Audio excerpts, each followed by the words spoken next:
Before you scroll away, let me tell you something uncomfortable. Most of what you're chasing now won't matter the way you think it will. I know that sounds easy to say from where I'm standing, but it took me 90 years. 90 long years of wanting, striving, and rearranging my life to understand it.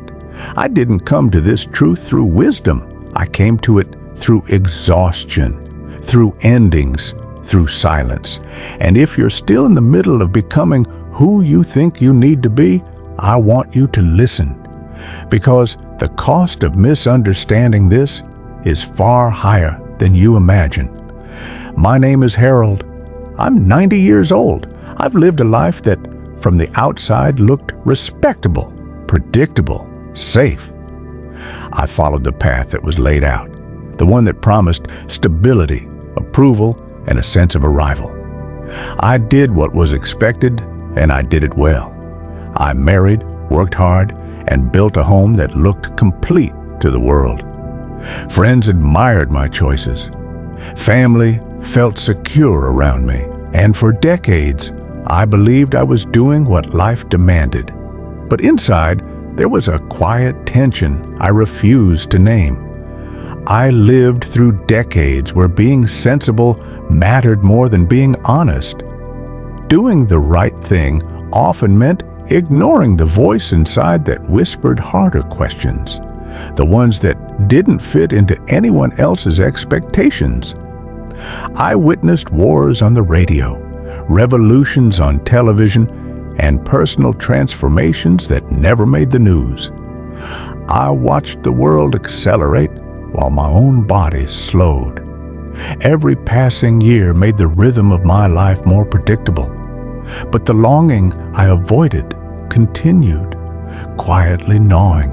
I made decisions based on what seemed practical at the time. Choices that earned nods of approval, choices that avoided risk. And for a long time I told myself that was wisdom. That comfort was the same as peace. I've outlived friends who were braver than me. I've seen people fail loudly and live fully, and I've seen others succeed quietly, yet feel hollow. At 90, the patterns of a life become impossible to ignore. You stop romanticizing the past and start interrogating it. You begin to see how often fear masquerades as responsibility, and how many lives are shaped not by desire, but by avoidance. That's the authority I speak from. Not a perfect life, just a long one. There's a question I avoided most of my life. I didn't refuse to answer it. I simply never allowed it to form. It was easier that way. But the question eventually asked itself, as they always do. If you were free to choose again, would you live the same life? The first time that thought crossed my mind, I dismissed it. I told myself it was pointless, nostalgic, dangerous even. You don't rewrite the past, you accept it. That's what I believed. But the question kept returning. During long walks through empty streets, during quiet mornings when the house felt too large, during conversations where I realized I had rehearsed my answers for years, but never my honesty. Would I choose this again?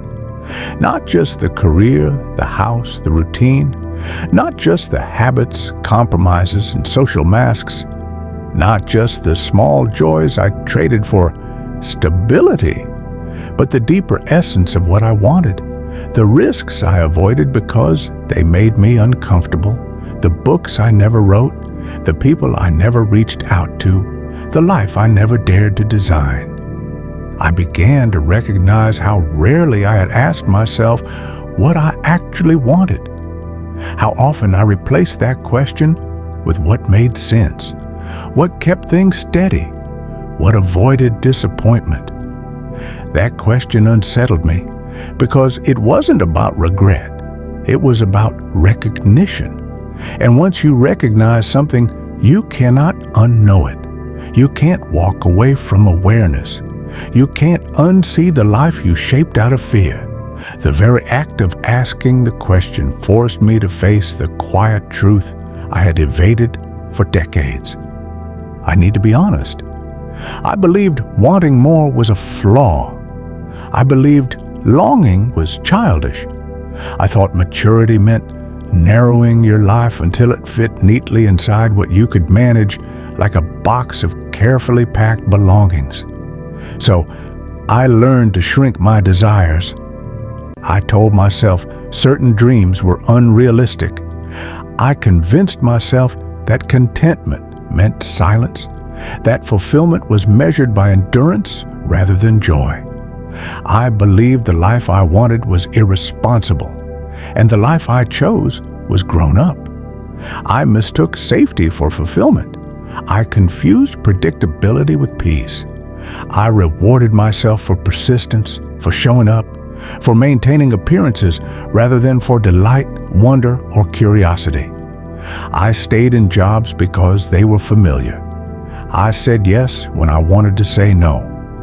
I said no when curiosity whispered otherwise. I told myself it was discipline, that it was character, that it was responsibility. The truth is, I was afraid of being wrong, afraid of judgment, afraid of starting over, afraid of discovering that the life I truly desired was something I might never achieve. And so I built a life designed to minimize regret, only to discover that avoidance creates its own kind of regret. This is hard to admit at 90, harder than admitting failure, because it means accepting that much of my life was shaped not by conviction, but by caution, by fear disguised as reason, by the quiet tyranny of what is sensible. And now, when I look back, I see how many doors I never opened simply because they required courage I didn't yet understand I had. I remember a moment that seemed insignificant at the time. I was in my early 40s, sitting in my small, neat office, surrounded by stacks of paperwork and the low hum of fluorescent lights. A colleague approached me with a proposition, a small venture he was passionate about. Nothing glamorous, no guarantees, just an idea and a lot of uncertainty. I listened politely, nodding, smiling, but my mind was elsewhere, calculating risks, tallying responsibilities, measuring stability, bills, family obligations, mortgages, social expectations. The venture was a seed of possibility, and I felt its tiny pulse. But I immediately began listing reasons why it couldn't happen. Not the right time, I told myself. People are depending on me. It's too risky. I can't afford distraction. I declined politely. I returned to my desk. The rest of the day passed in a blur of routine. The moment seemed ordinary, almost forgettable. No dramatic fork in the road, no sudden epiphany, just a choice made quietly, under the steady hum of fluorescent lights, guided by fear disguised as reason. Years later, I learned the venture had flourished, not as a headline-grabbing success, but as something meaningful, fulfilling, alive.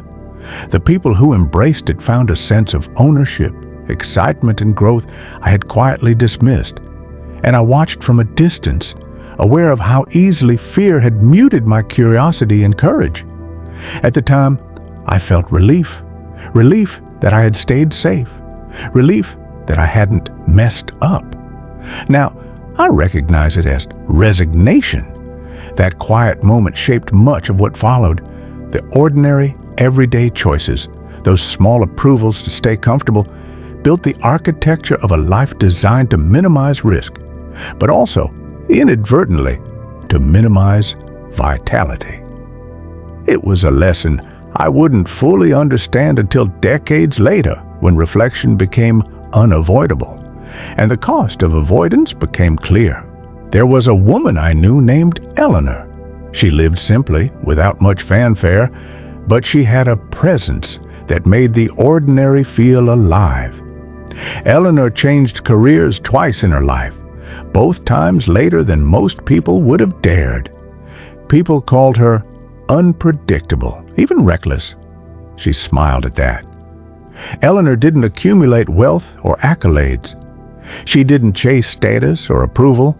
Instead, she cultivated awareness. She asked hard questions. She allowed herself to be disappointed and delighted without apology. She listened to the small stirrings of her own curiosity and honored them, even when it made no sense to anyone else. I watched her choices unfold over the years. She pursued projects that terrified her. She traveled alone to places she'd only read about. She started initiatives that failed, and she celebrated the lessons each time. She laughed loudly at mistakes and never lingered in self-recrimination. When others hesitated, frozen by risk or expectation, Eleanor acted, learning in real time what it meant to live deliberately. When she grew older, she didn't talk about achievements. She talked about moments she was glad she hadn't avoided. The time she said yes to a strange invitation, the risk she took to pursue a passion, the conversations she hadn't shied from. Those were the treasures she shared quietly, generously. When Eleanor died, there was grief, yes, but also gratitude. People around her expressed awe, not because she lived perfectly, but because she lived fully, because she had chosen to confront life honestly, with curiosity and courage. That difference stayed with me. I realized it wasn't brilliance or luck that shaped her fulfillment. It was conscious, repeated honesty in the face of uncertainty. A quiet refusal to settle for what felt safe over what felt alive. That's when I realized the truth. We think the life we want is the one that keeps us safe from regret, the one that avoids embarrassment, failure, and instability. But safety doesn't protect you from regret. It postpones it, and postponed regret has a way of accumulating quietly, like dust in corners we never clean. The life we think we want is often just the life that demands the least courage. It's a life defined by the absence of confrontation, discomfort, or deviation. It's small, manageable, predictable. It's neat on the outside, but hollow within. I spent decades chasing this illusion. I built routines, maintained appearances, and measured success by external approval rather than internal satisfaction. I told myself I was prudent, that I was sensible, that the life I had constructed was good enough. And in many ways, it was. People nodded, family felt secure, bills were paid. But inside, I was quieting the very instincts that could have made life remarkable. The life that matters, the one that feels real when you look back, is shaped by moments of honest risk. Not reckless risk, not rebellion for the sake of drama, just honesty. Speaking the truth, choosing curiosity over fear, embracing disappointment as part of growth. Those are the moments that matter. I spent years designing a life that wouldn't fall apart, and in doing so, I also designed a life that rarely surprised me, that rarely thrilled me, that rarely, if ever, demanded that I confront my true self. Recognition of this is neither shame nor blame. It's clarity. At 90, clarity is enough, and the revelation is simple. Courage and honesty, not comfort, are the true architects of fulfillment. I'm not telling you to abandon responsibility. I'm not offering a formula or a shortcut. I'm simply sharing what 90 years of observation and reflection eventually reveal. Fulfillment doesn't come from consistently choosing the safest option. It doesn't arrive at the end of careful planning or through the avoidance of discomfort. It comes from choosing the truest option more often than not. The choice that resonates with your sense of self, even when it feels inconvenient, intimidating, or uncertain. The life you want isn't waiting at the end of a checklist. It's not lurking behind calculated routines. It's built in the moments you stop asking, "Is this sensible?" and start asking, "Is this honest?" I didn't understand this early enough. I mistook endurance for strength, compliance for wisdom, and avoidance for prudence. I measured progress by how little my life deviated from expectation, and for decades, that was enough, to the world at least. To me, it was quiet resignation disguised as order. Now I see differently. I see that a life lived deliberately, though imperfectly, is richer than one executed flawlessly, but without courage. I see that small acts of honesty, tiny risks embraced for the sake of authenticity, accumulate into a life that feels expansive, vibrant, and real. You don't need fame, wealth, or accolades to recognize the value of this truth. You only need attentiveness, reflection, and the willingness to ask yourself, am I living a life that belongs to me, or one I inherited from fear? This recognition is subtle, quiet, sometimes uncomfortable, but it matters, because once you see it, you cannot unknow it. At 90, you don't think much about the future. You think about echoes, about what lingers after you're gone, about the questions left unasked, the risks left untried, the moments of authenticity that never came. If this reflection resonates with you, don't let it pass quietly. Share it with someone who's standing at a crossroads, even if they don't realize it yet. Sometimes, the greatest kindness is helping someone ask a question before time forces it upon them. Sometimes, the greatest gift is reminding someone that their life belongs to them, not to expectation, habit, or fear. I am not offering moral instruction. I am not offering a roadmap.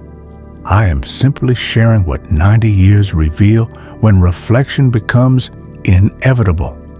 That life is less about comfort than courage, less about accumulation than presence, less about avoiding mistakes than embracing honesty.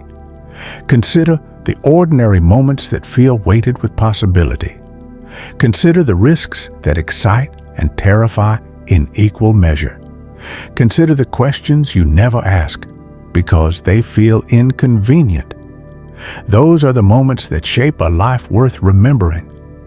When I leave this world, I hope to leave behind not just memories of a long life, but a whisper of insight, a reminder that it is never too late to honor your truth. That courage is cumulative, quiet, and persistent. That even small acts of honesty echo far beyond their original moment. Thank you for listening. And if something here sparks recognition, take it gently but seriously.